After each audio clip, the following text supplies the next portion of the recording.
चलिए देखते question number 24 आपका टर्मिनल वेलोसिटी का सवाल है। सब मैकेनिकल प्रॉपर्टीज ऑफ फ्लूइड में टर्मिनल वेलोसिटी होती है, उसी का सवाल। आइए देखते हैं क्या बोल रहा है। 64 रेन ड्रॉप्स जिसका रेडियस दिया हुआ है, उसकी टर्मिनल वेलोसिटी दे रखी है 10 सेंटीमीटर पर सेकंड।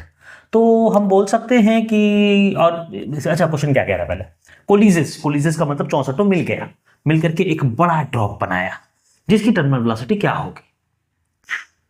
टर्मिनल वेलोसिटी का फॉर्मूला होता है 2/9 फेंक के मारा ईटा r² g sigma minus rho. ये याद रहना चाहिए, हमको याद रहता है, आपको भी याद रहना चाहिए।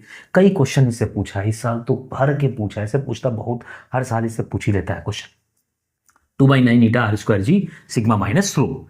देखिए अब जब ड्रॉप्स गिर रही हैं तो ये जो कोएफिशिएंट ऑफ विस्कोसिटी है वो तो फ्लूइड सेम है, तो दोनों केस में विस्कोसिटी सेम होगा, जी भी सेम होगा, बॉडी की डेंसिटी और लिक्विड की डेंसिटी, या जो भी लिक्विड की डेंसिटी या बॉडी की डेंसिटी दोनों सेम होगी।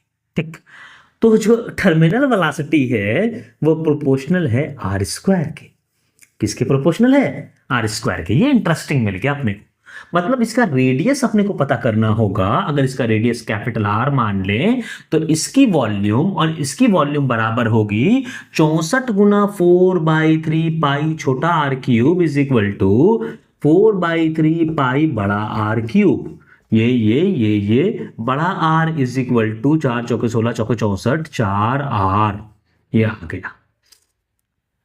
तो हम लिख सकते हैं इसके एतबार से, इस इक्वेशन के एतबार से कि UT/R is equal to VT/R। आया है समझ में कि नहीं? क्योंकि कांस्टेंट तो दोनों में सेम होगा। तो UT कितना है 10/r, नहीं sorry small r² is equal to VT divided by capital R², capital R 4R which is 16r²।